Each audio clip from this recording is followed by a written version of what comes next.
Want to sound smarter? Try saying nothing. This is the focus group. It's the savvy side of 9 to 5. Listen. Bueller. Laugh. And learn. Negotiation. This is what you do in business. This is the focus group with Tim Bennett Staunch. and John Nash. Keep your clothes looking neat and clean. We're all business. Except when we're not.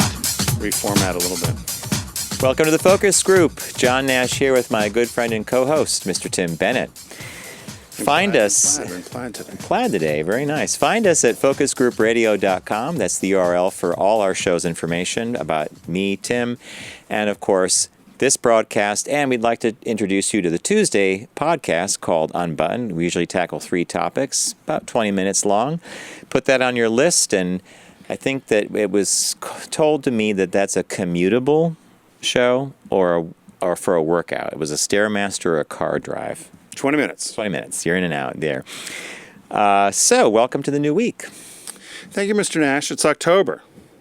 Yes, it is. And we've just had a busy earlier week. So earlier, last week, I was at Yale New Haven Hospital. I visited my mom on Wednesday. She had successful heart valve replacement surgery the day before. And by the way, Tim had told me that Yale New Haven is this it's a beautiful hospital. And I've been in a couple. Yeah, my dad was there in May and for his thyroid, and I couldn't get over how nice how well run and how clean it was. And beautiful. And it was a delight to visit her, spend the whole day with her. And we just got back from one of our clients. We were out west visiting a client where I saw Tim do karaoke for the first time. And you did quite a job. Listen. Why didn't you do it? Oh. You have to understand something. I learned this with the Japanese. When there's things like that, you got to play the games. You got to do the games. They had that machine set up there for you to play. Well, you did this. You did it. I had to, if I didn't do it, none of us would have done it, and then we would have been in trouble. We would not have been in trouble. Why didn't you go up and sing? I want you to do a whole duet thing of Grease, a Grease medley. I could not think of anything to You can read them. sing. You read the songs. Until after we left, and if we're back, I'm going to do a duet with Carrie, I think, and I've nailed the song. I'm not going to tell What's you the what it song? is. It's from a musical, and I thought, Ugh. those are perfectly great songs. In fact, she came up with it. She goes, "We need a song that you could talk through," and I was like, "There you go," and I figured it out.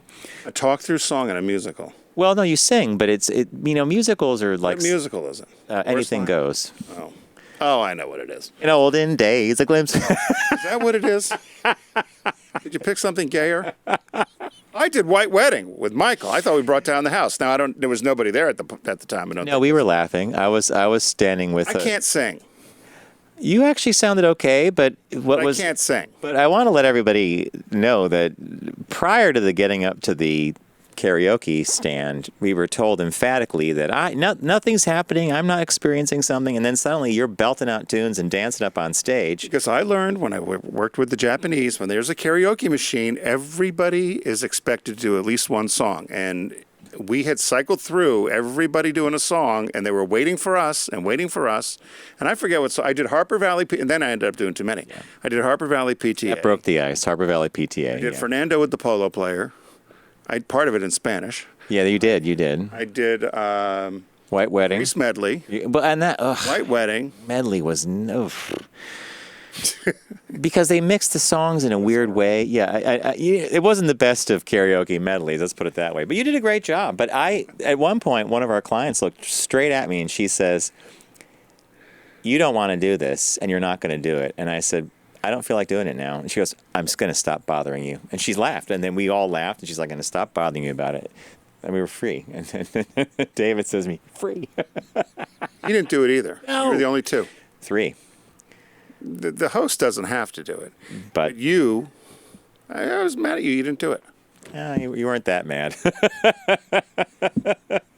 I think you should have done it. We should have gone up and sung it. We should have sang a song together. Now that we know that that's part of their corporate DNA, we'll come equipped. And because at one point, David was standing next to me and he goes, I said, "I'm blanking on every song I would like to sing." He goes, yeah. He goes, "They're all in there, don't worry." I said, "They're all in there?" He goes, "Yeah, they're all in there." So There's not a song that you like that you. I could- love tons off of the top songs. Of your head? I've thought of Steely Dan. I thought like, oh, Yeah, you could have done Steely Dan, Steve Miller Band, something. Ricky, don't lose that number. You don't want to call nobody else. See, they've been fine. And I could actually sing. You might use it when... You think you have a good voice? I used to be in chorus. Of course I have a good voice. My children know nothing of store-bought goods. Singer is not something I'd put after your name. On the resume. Singer? Now you're a singer. Entertainer. Animator, singer, cyclist. I prefer... Let me write that down. I prefer... Oh, no. Better update your LinkedIn profile. Yeah, the singer. Animator, I prefer an entertainer term. raconteur. Raconteur, storyteller. And we're going to add singer. I was in chorus.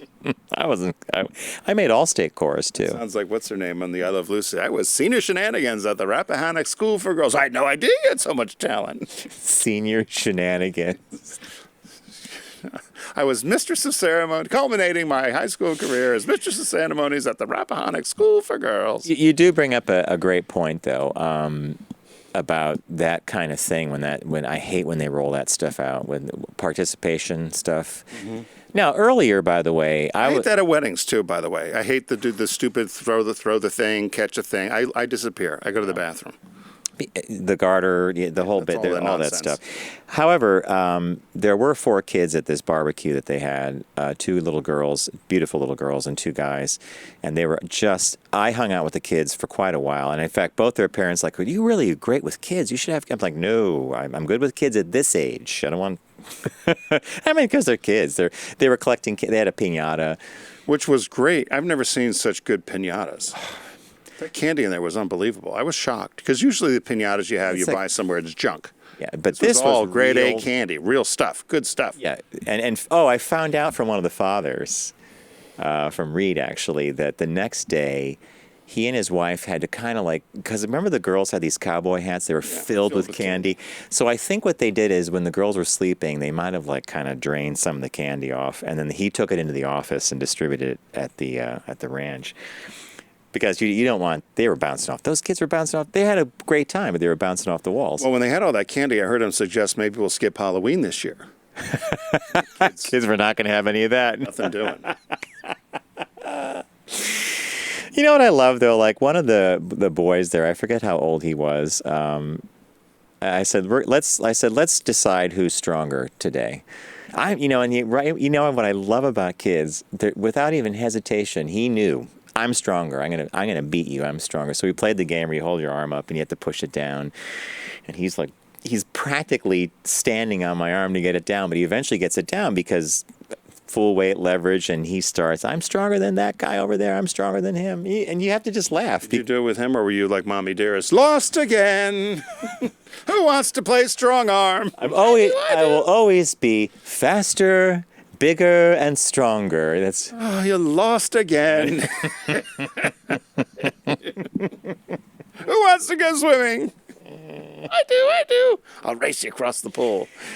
So what Tim just did, by the way, with pulling up a movie reference to something, I think our whole lives could be like that. So the other night, Bob took me out to dinner for my birthday, and we went to this little restaurant near our apartment, which we rarely go to. But on the way back, I said to him, I like that shirt you're wearing. And he goes, oh, everybody at the office loved it. And he starts crowing about this Calvin Klein shirt that he bought for $5 on the company website, because his company has Calvin Klein. And he said, I even wore it, and someone named Jerry was like, is that a, and Bob's like, Calvin Klein. So I immediately called up in my head the scene from The Devil Wears Prada, where Anne Hathaway comes in. She's finally clicked. She's going to start dressing like everybody. She's going to look like a beautiful model. She comes in this thing with these big... And Emily Blunt goes, are those? And then Anne Hathaway goes, the Chanel boots? Yes. So I just looked at Bob and I said, are those the Chanel boots? Yes. And he immediately knew the movie, busts out laughing. And I said, honey, that behavior, tell me oh yeah, you're right. Ha ha ha. Are things creeping in like the tablecloths and napkins used to do now? Is clothing creeping in? Well, he's up at 98 shirts. Yeah, it's creeping in. Did I tell you about 98 shirts? He hasn't bought them, but he owns them. So one day, Wow. I thought I had a In lot. our new apartment, the bedroom has these 3 double-door closets in a row, and the left and the right ones have been divided into hanging stuff and shelves. So it's for your stuff, right? And the middle is for like a bureau. You open mine up, and I'm struggling. I bought 2 new pairs of shoes, and now I'm kicking myself because I can't figure out which 2 older pairs have to leave. Because in my world, if something comes in, 1 or 2 has to leave. Take them to the other place. No, they have to go. They have to go. So Bob opens his closet, and I said, let's just try something. Let's count how many shirts you have. I hit 98, and that's not including the polos that are folded on a shelf. That was 98 hanging shirts on short sleeve, long sleeve. And I said, are you ever going to wear some of these again? It doesn't matter.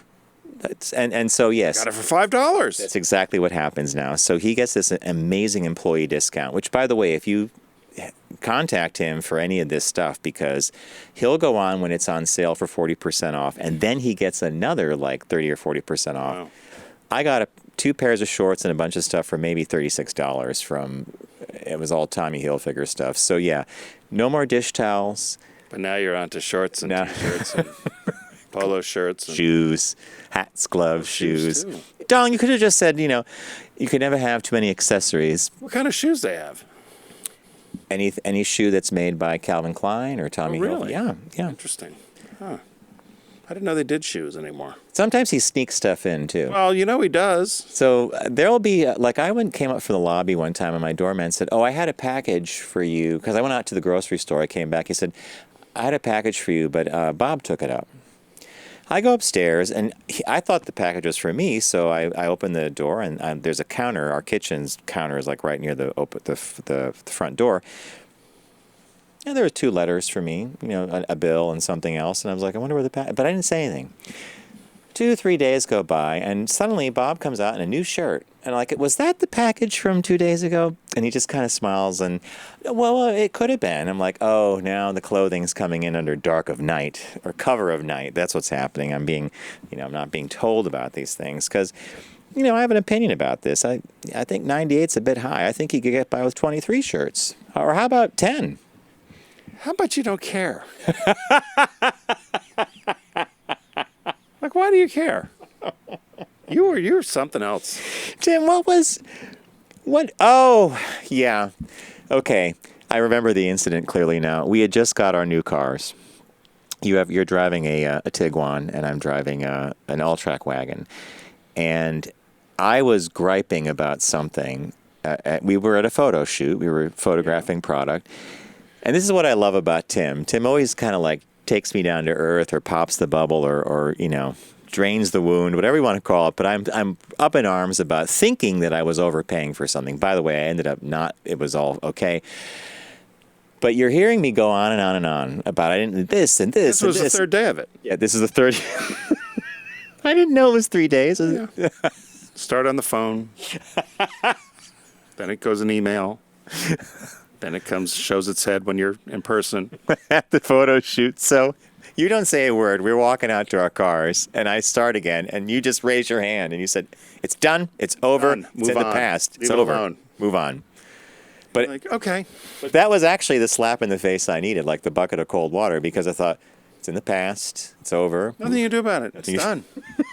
It's everybody, buys a shirt, so what? everybody needs a Tim Bennett in your life. No, just, sometimes I've learned, I used to get all up in arms about things. I'm probably almost way to the other side now. I just don't, like, whatever, who cares? But you're right. You're right. I got in the car and all the way home before I went to that Costco in Edison, New Jersey, which had really interesting stuff that I can't get at my Costco in Yonkers. All the way home, the way to Edison, I kept thinking, why can't I be like more like I'm like a dog with a toy or something that just won't once it starts going. But the minute you said it's over, it's done, it's the It's not past. good for your health to be so worrisome. You have trouble sleeping because of that sometimes. You don't shut down. Right? You got to shut down. That's Maybe true. you should meditate. I know you don't believe in it because you Well, don't start it. If you you don't have start something, you won't do it. You have a great point. The days that I go cycling or that I have had a workout or that I do yoga, I can sleep okay because that's my form of meditation. And somehow, You're on the right. somehow that breaks me out. Which is fine. Yeah. So we'll go for a bike ride today. All right. So on that score, what caught your eye today? What caught your eye? Here's what Tim and John found. Well, of course, our friends in San Francisco are at it again. America's most overrated city. Billy is contacting me. I'm sure he'll let me know. Although he did like our business birthday with Mark Benoff. That was a good one. I like that one. From San Francisco. Yeah. But actually, no, this is actually a serious thing, and it's actually a bigger issue that I think we talk about San Francisco, but, they do have a huge homeless problem. Big, yeah. Partially because the weather's great. Mm-hmm. It's a nice city. And so if you're going to be homeless, why not? Right? Pick San Francisco. Or L.A., but I think San Francisco is probably nicer. But so it's gotten out of control, which we talk about and do make fun of it at times. But actually, it is a huge issue because there is a huge disparity between what people can afford or where people can live. Even just having service people to be able to have a living wage that can work in the city. And so the headline here was San Francisco residents buy boulders, place them on sidewalks to thwart the homeless tents.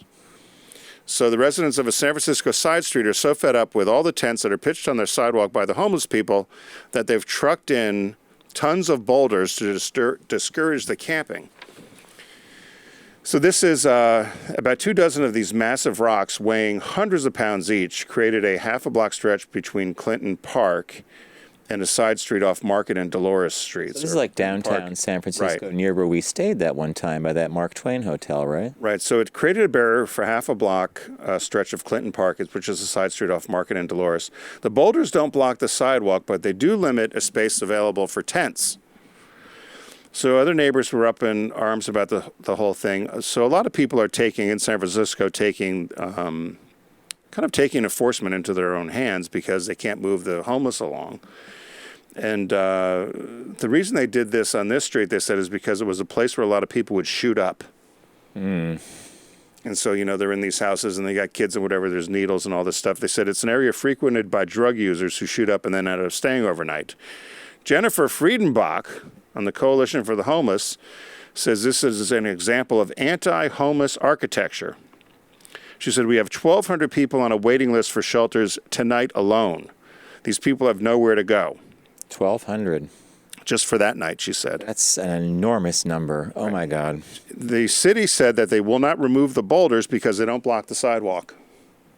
So the city has decided they're going to keep the boulders there. In fact, the city put its own boulders up under an area they called the Hairball. Only in San Fran. The Hairball. What's the Hairball? City positioned boulders under Highway 101 near Cesar Chavez Street in an encampment called the Hairball. The idea there was to prevent encampments and reestablishment of homeless villages after it had been cleared out. The homeless people, though, said it doesn't matter. They're still going to find places to sleep. And if they think the boulders are going to keep them away, that's not going to happen. One church, the St. Mary's Cathedral, had installed sprinklers in the doorway. So when the homeless would fall asleep, they'd get sprayed on. The sprinklers were removed after public furor. So this is interesting because yesterday in my drive back to the city, I was upstate meeting with a contractor in the morning. That woman you mentioned, Jennifer Friedenbach. She was on NPR. And this was a topic for a 40-minute fresh air segment. And About the boulders? Well, they now call it hostile architecture. Boulders, or they'll take a park bench and they'll put a bar in the middle so you can't sleep They did on all it. over. And actually, they did say they removed lots of park benches from parks in the city so that You can't sleep you on no them. longer. You have She to. even went further to say that now some new buildings that they build, they put spikes along the edge of the wall So you can't sit. You can't move up against it, and it was interesting to hear her talk about it because San Franciscans are generally speaking, like you said, they're so frustrated with the problem that the residents are like, well, if you're not going to do something, I have to do something because this is my block. And she brought up that statistic about how many people are homeless. But then she said something interesting to me. She goes, you may think the homeless population is down and out individuals who are needing treatment or they need to be in a program. They're mentally unstable, or She said, but actually there are a number of homeless individuals in San Francisco who are professionals. They can't afford, their kids are still in school. They might have lost a job. It's incomprehensible how expensive it is in downtown, in that whole area. You have to go, an hour and a half out of San Francisco to even get affordable housing these days? I had a friend that moved there. The company in Mountain View actually gave him $700,000 To relocate? toward a mortgage. toward a mortgage. so that he could be within a half-hour commute rather than being 3 hours out. So he ended up buying a home that he normally could not wouldn't. afford. Okay. But the company subsidized. He was in communications area. But, this is a bigger issue of because you can't simply say, well, why don't you move? Right? So if you said, if you move to a less expensive area. But this is what the guy, when we did the business birthday a few weeks ago, Mark Benehoff, I think I'm saying it correctly. But what he was saying is that all these taxes that they collect off these tech companies, they should be doing something for the good Of the town, of the city. of the city, and do something with the community and try to alleviate this issue. I would be shocked. San Francisco is a beautiful city. No doubt, yeah. And when people visit, and the last time you and I were there, it's jaw-dropping. And if this is your first impression of the United States, if you say, God, we're going to fly in from China or Japan or Korea or India, whatever, and you fly in on the West Coast and you fly into San Francisco to tour the beautiful city, you would be shocked. And that's what I find really disturbing about the whole thing is that you and I had a client out there. Remember we went to dinner? And she had all her food bagged up and boxed up. Ready to give away. Ready to give away. She came to visit us here in New York. She did the same thing, and then she went out. We saw her in the morning. She said, I had no one to give my food to. She said, I had nobody to give. I couldn't find anybody to give my food to. Between the restaurant and her hotel, which was probably a 9-block walk in Midtown, where you would think she was near Times Square and everything, you might run into it, she had no one to give the food to. Now, that doesn't mean we don't have a homeless problem. Right.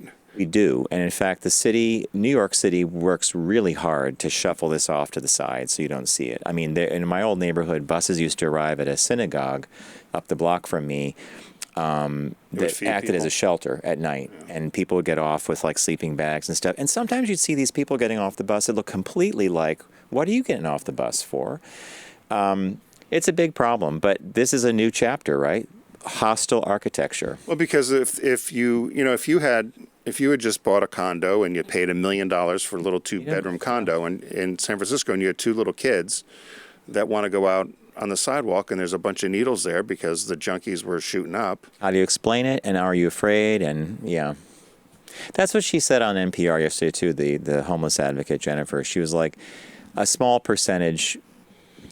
She did qualify it. She said a small percentage of the homeless population is in fact dealing with drugs and substance abuse. She actually said you will find those individuals in this area, and it was near the hotel we stayed at, which was on the walk to Twitter. And exactly. And she said that's a very known problem, and they, no matter what they do, they sweep it up, they move people into treatment, always comes back. It's weird. But I'm sure if you're in municipal government, and a lot of our listeners in San Francisco probably would know this, it's just not that simple, right? Because no matter what you say, like, okay, let's move these people. Well, they're people. With a list of 1,200 for residency or shelter at night for one night, 1,200? That's a big number. I can't even wrap my head around 500, let alone 1,200. But you're right. I live in Philadelphia, and there's another big city in America with the same issues, and they pushed them to the sides. And then there's a new mayor who is more compassionate, I guess, and they're creeping back into the center city, into the real business area, into the area where the tourists and all there's Independence Hall and all the historic areas, as well as all the nice restaurants. And then they become very aggressive panhandlers, and it really affects people. It even affects me. I don't want to go down the nice street with the restaurants and be bombarded and then feel bad about going into a restaurant to eat. And then when I come out being catcalled at as well. So I could see where it's an issue. It's a huge issue, and it's complex, and I'll wrap it up, or before I do my call, I'll just say this. I was on the train the other day, and I was sitting next to a woman and her young kid that I think, daughter, she had picked up at school. She had like a uniform on, and she had a knapsack, and she was looking to a book, like math book or something. And the train stops, doors open, and a guy comes in a wheelchair, but he had one leg was missing from the, I guess, mid-thigh down. And he has a cup in the other hand. He's rolling down the car, and he's shaking the cup. And he goes right by, and the girl is like mortified, the young girl. And she says, Mom, after he rolls by, she goes, can't we give? And the mother says this. She goes, he probably has a house in Florida. So, and was it Garrett? A couple people said, yeah, we have Garrett, Steve, Robbie, Bobby, and Luby in the booth. Big booth today. big booth. There you guys are. Garrett, do you know what I'm talking about? Like, that's urban legend here in New York that some of these panhandlers have, like, mansions. Beautiful home, and homes, home in the Hamptons. The guy I pass every day from 34th to 35th Street, he has an iPhone and stuff, has a nice backpack. He's always shaved every day, a nice haircut. And he's like an older guy, and He's asking for money? yeah, and it says he's lost his construction job or something. He's been there for 2 years, and he's just preys on all the tourists coming in or whatever. See, yeah. 2 years. 2 years. I confronted one on Amtrak because Amtrak now, unfortunately, in Penn Station, they allow people to get on the trains and start panhandling before the trains leave to go south. And there's one guy's on there every week talking about he's still trying to get to someplace in New Jersey. And after about the third week, I said, "Boy, you're taking a long time to collect that." You could have walked. Then he wanted to confront me. Yeah, they hate when you repeat their Right, when you story call them back out. to them. When you know their story before they Right. say it, yeah. Well, he had one first one of them came up to me and asked me for a bus ticket, and then he forgot he asked me, and then he asked me for a train ticket. I said, "Do you need a train ticket or a bus ticket?" "Why are you asking me?" I said, "Because first you asked me for a bus ticket. Now you're looking for the train." I said, "If you really are that stuck," I said, "if you go over there to Amtrak, they'll give you a ticket. Yeah, they do. They do. They will give you a ticket. So don't give me that nonsense. I need $11.20 Yeah, for a yeah. train ticket." There you go. Now you got me tuned up. All right. So my caught my eyes a little bit different, and it's brief, but I think you and I can discuss some other stuff. This comes from Struthers, Ohio, and basically a local LGBTQ center is seeking donations to stay open. All the staff is volunteer. Can you spell that? Struthers? Struthers, Struthers. I don't know where that is. Struthers, Ohio. I haven't And you heard- would know because you went to school out I there. haven't heard of it. I was thinking it'd be Columbus or something. They're Pony going to Valley. be. They were given an eviction notice, and the center is located on Youngstown Poland Road. However, they were just served with an eviction notice. And the woman said, "We'd love to have a bigger donor who says, you know what, I've got this money laying around. This is important to the community. We just haven't found that person yet. The center needs at least, and get this. This is the amount they're trying to raise to save the center and not be evicted. $500. So $500? because everybody's volunteer, all the monies that come in are completely put towards paying for the space and Wow. providing education. So I brought this up with Tim because in many areas of the country, the LGBT Center is a haven for youth. It's a safe place to go to be yourself. It's a place to find information. But when I brought it up with Tim, you said to me, "Oh my God, yeah, we'll discuss it," because we had this conversation at Rehoboth, Camp Rehoboth down at the beach. These centers are finding it really hard to raise money now because I guess a lot of them were founded around the time of HIV/AIDS. Right. You know, Philly has the issue, and we talked about it in Rehoboth. Rehoboth is still doing a good job raising money, though, fortunately, Camp because Rehoboth it's is a wealthy great, and it's a yeah. wealthier community, I suppose. Lots of D.C., Baltimore, Philly people that vacation there, but you know the missions have changed from a lot of these Drastically. organizations, and so as a center, the issues have changed because kids are coming out younger, so there's a different programming they need to Totally. do. But in raising money, when a lot of these parties they used to have are fundraisers or art events or whatever around HIV and AIDS, with the advent of some of the new drugs Treatments, yeah. treatments, they're not serving Same community. that yeah. community much anymore, and they're trying to find their way as to what their mission is. And if somebody could figure it out, it would be helpful. I thought with this group here, the center in Struthers, they really focused on youth and trans youth as well. And a lot of the people they interviewed, the kids that went there, said it was the only place and the only time during the day where they could just be themselves. But you know what? And I don't mean, I'm going to get knocked for this, and I don't mean to. It's not a very sexy mission statement. For donors, you know, when there's a medical imperative, it's breast cancer, Life or it's death. life or death, or it's HIV/AIDS. This opens the pocketbook. But when it's a place of knowledge, learning, and acceptance, that doesn't seem to have the imperative. It's a different sell. It's a much harder sell, I think. Would you have gone to, probably not, but I'll ask the question, would you have gone to a center as a kid? So I don't know what a kid is, though. let's say I was 15 and I knew I was gay. Right. First, I'd have to figure out where the center was. And when you and I grew up, that was the phone book. Right. There was no internet, so you had to do the phone book. You also didn't talk about it. No, you did not talk about it. And yeah, I suppose I would have gone to one had it been available. But even as an adult, I was one of the people that would go to events for fundraising. I wasn't actually a client of the Right. center. And I think that's also a little bit of a disconnect here, is I wonder if we're dealing with a socioeconomic component as well about who can utilize these services. Right. It would surprise none of our listeners that if I said, well, if you make a certain amount a year, you're surrounded by a certain kind of friends, or you're probably one of the people that donate to it, but even though you are gay, you might not be using their services. But if you're at a different level, this could be a lifeline. Right. No, you're exactly right. And if you're, particularly with the trans youth, if you are really feeling alienated and there's no place you can go or anywhere to talk, that's Yeah. So that's so I guess I would just say in closing, look at your local center, see what they can do, and maybe you want to contribute to it. Because I do think until they find the right footing and tone, it is still a place for people to get information. It is still a welcoming.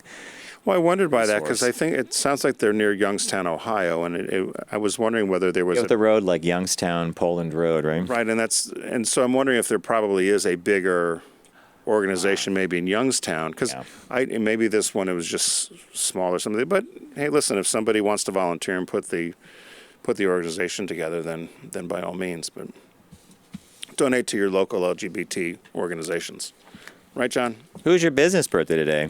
Everyone does celebrity birthday greetings, but the Focus Group is the only show in the universe that celebrates business birthdays. Marcus Uran, How do you spell that? or Uran. Uran. Urann. Yeah, I got it. Marcus Libby Uran. Uran. That Born middle name should be the giveaway, right? Born October 2nd, 1873. He died April 1st, 1963. Cranberry magnate. From 1930 to 1955, he was a lawyer and a farmer, a cranberry farmer. He developed a recipe for cranberry sauce that could be prepared in a very large batch and canned. So he organized the Ocean Spray Preserving Company and began to sell Ocean Spray cranberries in a can in 1912. Sales of the cranberry sauce greatly increased the market share for the fruit. So he had to merge some other main competitors and form the Cranberry Canners Inc., which was now a cooperative, which is still in existence, and it includes growers in Oregon, Washington, and Wisconsin. He's in Massachusetts. There was in Massachusetts and Maine. The co-op was renamed the National Cranberry Association, NCA, in 1946. He retired in 55, and they ended up changing the name to Ocean Spray Cranberries for everything. And so Ocean Spray, as you know, is this... They have over 700 growers in Massachusetts, Wisconsin, New Jersey, Oregon, Florida, British Columbia, and other parts of Canada, as well as Chile. And they control, how much of the market do you think they control? I'm going to, you know what? I doubt I'm wrong if I said 85 to 90% of it. 70%. Oh, wow. Okay. Which is, you were right there. I was shocked to hear it was that much. It's a $1.2 billion industry. They control 70% of it. They were the first person or the first group to come up with fruit juice boxes. I didn't realize that. The very first to sell sweetened dried cranberries. You know it as the Craisin. Craisin. I remember. Yeah. They were also the first to do a juice blend. So if you see some of this Ocean Spray raspberry or Ocean Spray cherry or something with a cranberry and the different juices. Does his middle name have anything to do with Libby's, the company Libby's? Not that I know of, no. Because you know Libby's. Yeah, and his wife was also involved, but so he was the founder of Ocean Spray. But what a niche or a niche for a business. For years, I used to ding them. I was going to ask you about that. Because we were doing a relationship with Subaru and the American Canoe Association, and they refused to be affiliated with Subaru because we directly spoke to the LGBT consumer. I remember They that. did not want to be associated with Subaru because I don't know of that. how you ever found a substitute for Ocean Spray. I mean, I did for years, but I spent way too much time, and it wasn't easy to find because they did not have an EEOC statement on their website, but they did have a little section that was buried in there. They do have a number of women on their leadership board, which I think is helpful, and they had were bursting with pride. They were in the LGBT Pride Parade in Boston. Okay. And then they did have, I went to the HRC site to see if they had Rating. a good score, which they did. They were knocked a little bit, as all new companies, or not all new, but as a lot of companies are with trans. Well, they're trying to catch up. catch up. To that, yeah. So I can now say that I will drink Ocean Spray again. The boycott's over. We can drink Ocean Spray. I always held that against them, but I thought, you know what, I really want to look and see whether, because I did, I'll give them their due that they've changed. Change. Well, you good for Ocean you Spray. had a very, you always maintained a fairly short list of companies. It was 3 or 4 that you were top. One you still don't go. They still won't go get Exxon gas, Exactly. They haven't changed their policy, so which is there you go. shocking to me. Shocking. If you are a fan of the show, and I'm sure you are if you're watching live or listening right now, then you also know that Deep Discount is a major partner of ours here on the Focus Group, and we are thrilled to have them join us every week. Go to focusgroupradio.com and look for the shark. I'll do a pirate voice. Arr, Sharky the Shark. And that's actually the mascot's name, Sharky the Shark. Get a shark. Yeah, and click on their logo and go to Deep Discount and begin your shopping extravaganza. They have most every piece of media you want, plus toys and books and games and everything. This week, they're having a sale for mystery, suspense, and film noir. So we begin by seeing what Tim chose here. So I chose the movie Rear Window. Alfred Hitchcock? Yeah, only because I haven't seen it in a long time, and I don't have it either. And it's got Jimmy Stewart and Grace Kelly in it. And Jimmy Stewart's a photographer who breaks his leg while he's trying to shoot an auto race, and he's confined to his New York apartment. He spends his time looking out his rear window, observing this neighbor, and he's convinced that there was a murder, that the guy murdered his wife across the alley there. Based on what he's seen. Right. So he enlists the help of his high society fashion consultant girlfriend, Lisa Fremont, a.k.a. Grace Kelly. Grace Kelly, that's right. And the visiting nurse Stella to investigate. So you can get this for $8.48. Stella was the wisecracker, right? Yeah. Who I played- thought did it they came tell out in you- 1954. Did they tell you who played Stella? I didn't look it up. It might have been Thelma Ritter. I thought that could be, because she always had that kind of wisecracking role. It's a great movie, and I saw it recently on Turner Classic Movies, You did? and I forgot that I just love Hitchcock and the way he shoots, the color, everything. It's great. So you're going to get Rear Window. Rear Window. I've recommended this movie before, and I will always recommend it if I see it in a sales section. And this, I guess it qualifies as mystery or suspense. So the movie is called Moon, just Moon, Moon. And it stars Sam Rockwell. In fact, it's basically just Sam Rockwell and the voice of Kevin Spacey as a computer. Sam Rockwell's a character named Sam Bell. You meet him living on the moon. He's getting ready to finish up a 2 or 3 year stint where he's been overseeing the robotic mining of, I think it's, I forget what it is. It was some kind of substitute for a nuclear fuel or something that would get shot to the earth for use in clean energy. And then he discovers that there's another version of him, and that leads to a whole discovery about why he's there, who he is, and the whole bit. But it's really well done, and I don't think you have to be a science fiction fan to like it, because as the movie goes on, you're like, what's going on here? So I recommend Moon. It's on 4K and Ultra HD. When did it originally come out? Hey, guy, could you zoom in, Steve, see when it came out? I want to say it was 2009. 2000. There it is. Thank you, Garrett. Well, it's Yeah. only 98 minutes. I love a movie that's decent time. And now we know that 87 to 90. There's no reason for a movie to be 2.5 hours long. Well, No. okay, I'm not gonna, And the release this week is a title that Tim and I talked about very briefly on Unbuttoned, our earlier in the week audio podcast. It's called Chernobyl, and it's HBO's 5-part miniseries that tells the true harrowing story of the nuclear accident that occurred in Chernobyl back in 1986. Now, you said something to me that made me think, you think you had watched something like this before, but then you saw the real one. Well, so I have HBO, and I watched it on there, I think. But when I was on the plane, and this was just released, and I was watching it, I'm thinking, I don't think maybe I was watching the right thing. But this was pretty graphic.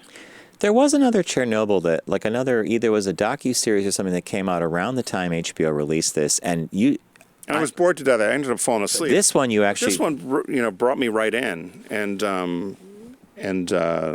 but I was. It's pretty.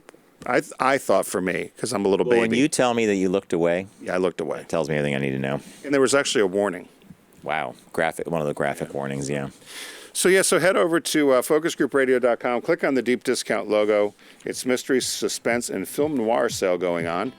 And John had picked the movie Moon on 4K, and I picked The Rear Window, and the release this week is Chernobyl on Blu-ray. Right, Garrett? Thanks, Deep Discount. We're going to take a quick break, and when we come back, we're going to do a shop talk, and it's about saying nothing to sound smarter. You do it all the time. Sound smarter.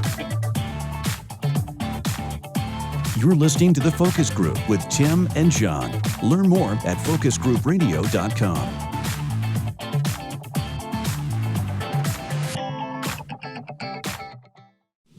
Focus on the savvy side of 9 to 5 with The Focus Group. Try, really try. Listen, laugh, and learn with Tim and John. I never try anything. I just do it. Welcome back to the Focus Group. John Nash with Tim Bennett. FocusGroupRadio.com is the URL for our website. You'll find everything you need to know about us there. Before we go into Shop Talk, we have Billy on the line from beautiful upstate New York, enjoying a 90-degree day. Billy, welcome to the show. 90 degrees? Where? Not here. Oh, well, down here, Billy, it's 89 or something. It's got to be warm up there. Maybe 80-something. It's already cloudy and nasty. So you had a comment about homeless. Yes. Even in Beacon, we got a pretty good homeless crowd, especially on weekends when the tourists come to town. They go to the DIA and go to Main Street. It's an economic engine. The homeless? Yeah, you cannot walk from Edwards. We'll walk to the store, or we'll go to Glazed Over, and we can be approached anywhere from 3 to maybe as many as 6 individuals panhandling. In Beacon? In Beacon, because it's a tourist destination now, because it's all been revitalized, and it's easy access from Metro North. So, do these people actually live in the town then, or are they like legitimately homeless? That's kind of the question. Are they just capitalizing on the income, or are they really homeless? Yeah, Billy, that's what I was saying to Garrett before about in New York City, we're so cynical about this that you think everybody's on the take or something, and you just don't know. And I don't know. It makes it difficult to give it all because you don't want to be cynical and say that that guy has a house down south or. Where were we? And you There was a woman in San Francisco. Remember, they followed her back to her $1 million home in Oakland. Yeah, I do remember that as well, and that makes it so much more difficult for advocates for the actual true homeless to do their job when people are literally, hey, if I put on the makeup and wear a bunch of rags and panhandle, what can happen? It's really bad. By the way, John, happy birthday. Thank you. Thank you. I did message you on Facebook, but you never reply. Oh, you know why? Because I only just saw that I got messages on Messenger. I don't have the app on my phone, so I should do that. I have to do it through the web today. You'd have a better chance contacting Huckabee Sanders and getting a reply than John on Facebook. John's not a Facebook. Or extraterrestrial life. Yeah, I need to call Ukraine right away. All right. Thank you, Billy. All right. Happy birthday. Thank you. All right. This article that we're going to go over with Shop Talk is, want to sound smarter? Try saying nothing. New research shows that so-called unfilled pauses during speech can make you sound more intelligent. Hesitating, even for as little as 300 milliseconds, can change how your audience perceives you, and in a surprisingly positive way. A study in the journal Lingua, for language, has found that speech that contains unfilled pauses, noticeable silences between words that don't have anything to do with punctuation, is judged more articulate and educated than speech without gaps. In short, we may finally have proof of what Ronan Keating told us 2 decades ago. You say it best when you say nothing at all. There is, however, a downside. These same speakers are also thought of as less authoritative and confident. The paper's author suggests that listeners believe unfilled pauses indicate someone is thinking carefully about what they're saying, and as a result, they assume that the person is more intelligent. Conversely, he says, those who think and deliberate may not be regarded as assertive. This is backed up by an earlier work showing that unfilled pauses are seen as less relaxed. So I think actually Tim and I fall into 2 categories. Well, President Obama was famous for this. Pausing? And he used to be very thoughtful what he said. It used to drive me crazy because sometimes you just spit it out. Yeah. but I thought this was about listening versus speaking. Yeah. But this was really about speaking. Yeah. Previous research has found that speakers with high rates are judged less credible. So I was listening to NPR the other day, and they were interviewing a woman about carbon sequestration, the idea of taking carbon out of the atmosphere, either at the coal plant or something, or just pooling the air or cleaning it. Every time she asked, someone would say to her, so what about, how expensive would it be to do carbon sequestration, blah, blah, blah. Okay, yeah. She every time. Okay, yeah. It drove me crazy, because instead I would have expected her to say, well, so if the interviewer said, how difficult, how expensive? It can be very expensive to do this post-generation of electrical power. Okay, yeah, it could be really. So I didn't take anything she said very seriously. Was the reason you couldn't turn the channel? As soon as I heard that topic, click, I'd hit the button. Well, I didn't want to hear music. Taking carbon out of the... It was carbon sequestration, and it's one of these attempts at technology to fight global warming, because it can actually pool carbon dioxide. Where's it go? They bury it. They literally pipe it down into the ground, and they compress it. I want to ask you about all these black holes I see going on. They now claim that there's one out by.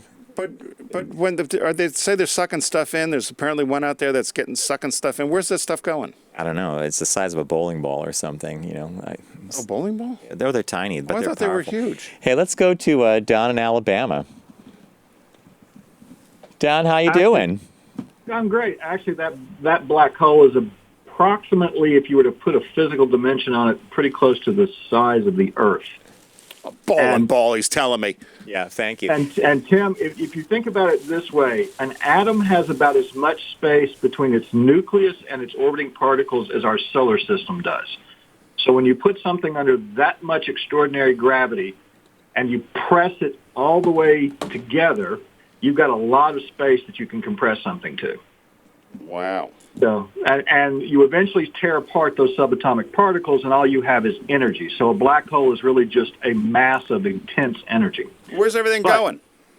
It doesn't. It gets torn apart. It gets shredded. That which is solid gets ripped apart and becomes its subatomic component, its sub-subatomic components. So yeah, you're disassembling it. Don, do you remember that Disney movie called The Black Hole? Oh yes, with Maximilian. Maximilian Schell and that robot. Yeah. And I remember at the very end they go through the black hole, and it's some kind of religious angels and devils thing. Yeah. They make it through to the other side, but that just wouldn't happen. You do a box set, the black hole and the jawbreaker. Your atoms get disassembled at the subatomic level, and it would be a rather excruciating process, I'm sure. Yeah, no one could survive. But actually, I was calling to see if you would notice the article where the director of NASA said that, we have a very intense study next year, or probe launching next year, to find or to analyze the potential for life on Mars.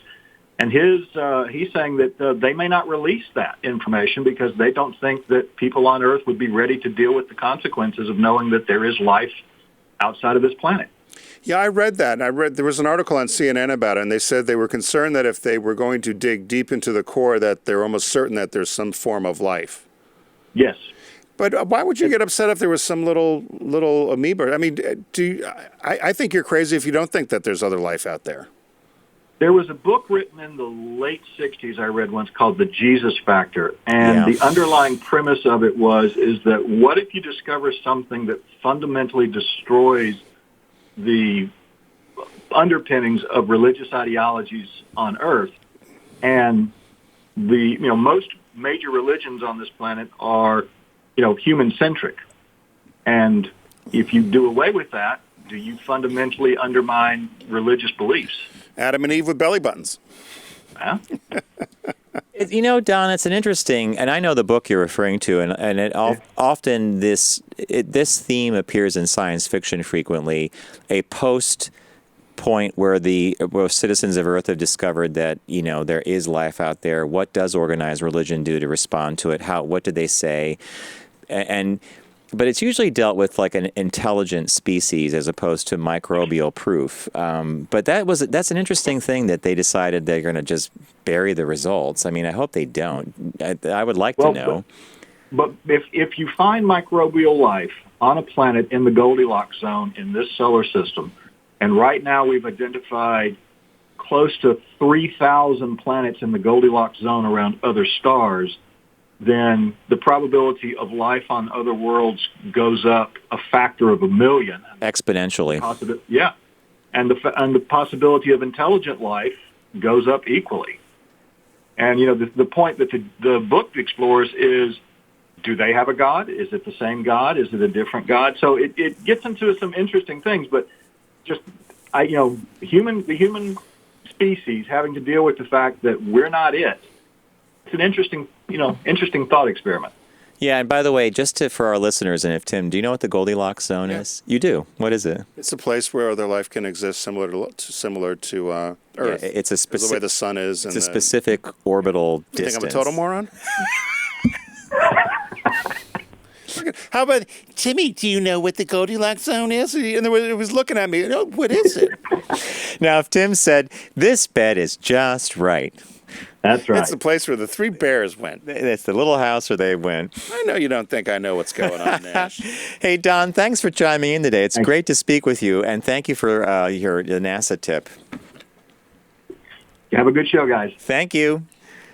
By the way, Don, on LinkedIn, I got a note that Don he wanted to join your, what is that when you're in LinkedIn profile? Yeah, and I was so happy because I here's someone I really want to be linked in with. Smart people. Yeah, I love it. So I sent him a nice note back. So we'll forget about this article we picked. So it was your birthday. Well, basically, in summation, pauses mean you're smarter, and you do this all the time when we're with clients. You wait before you answer. Oh, the air blew it out, but thank you. And look, it's a whale for Connecticut. That's what I picked it for. How come it blew out? Because the air, there's like a. I wanted you to blow it. Ow, it hurts. So I got John these tea cakes. Because they're perfect size, right? Hurry up now. Make a wish. I wish. There you go. All right. I won the lottery. No. That's Garrett Slater. So Amtrak, there's these tea cakes. Amtrak was late today, so I didn't have time to get champagne or milk. And I was really upset because usually we celebrate each other's birthdays, and I usually do John as the business birthday. But this year we were 3 days away, so I thought, well, we still have to celebrate. No, I'll try one. But so these were tea cakes from your favorite little place that we have down in Rehoboth. And I know Bob's going to be happy. You don't like gifts. John likes, if you're going to get John anything, you got to get him food. Yeah, because then I don't have to. So then it doesn't have to go in the closet. Something doesn't have to get thrown away. It's true. So they're probably upside down. But so in Rehoboth, John and Bob have fallen in love with these cookies that we got. And I was gonna love you. So those are the lemon. These are new. They didn't have those last year. You had those. You tasted them though at my house. Yeah, but your house. You liked those, but I didn't want to overdo. And the brownie. These are cookies that are filled with brownie batter, and they're all cooked. Bob's gonna totally love you for this. Thank you. So happy birthday. Thank you. Did you do anything special for your birthday? We were traveling. We traveled. We got home Sunday. We were so tired. We didn't sleep at altitude. We were on. So Monday was actually my birthday, but it was also Rosh Hashanah, right? It was overcast. Shana Tov, everybody. I was stuck on phone calls. I finally had to get out of the city to meet a contractor yesterday morning to go over something. So I just decided that I was going to celebrate my birthday on Tuesday, my own personal celebration. And boy, was I lucky. I got all the stuff I wanted to get done. The sun came out. I got to do a 30-mile bike ride, and it was like 78-degree weather. So it was a perfect birthday. Lucky. It was perfect. These are good, and I'm not a chocolate fan. They're very good. They're not too chocolatey. Where'd those come from? Someplace. Oh, they came from Fresh Market. Thank you. Yeah. So you'll have to share those. So anything else, John, we need to cover? You were all set. Your birthday. Yep. So thanks everybody for joining us. We appreciate the time you spend with us. Be sure to check out our podcast, which is TFG Unbuttoned. And that's every Tuesday. That's released on Tuesday mornings. We're here, of course, live every Wednesday at 1 p.m. East. Thanks to Garrett. Thanks to John.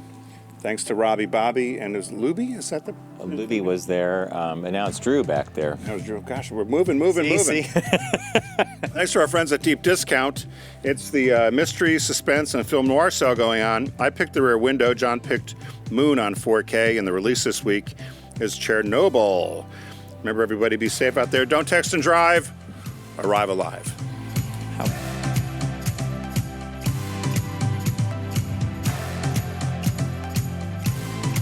It's The Focus Group with Tim Bennett and John Nash. Accessible on all platforms. Subscribe, like, and rate us on your platform of choice. Learn more at focusgroupradio.com. That was a stunning focus group.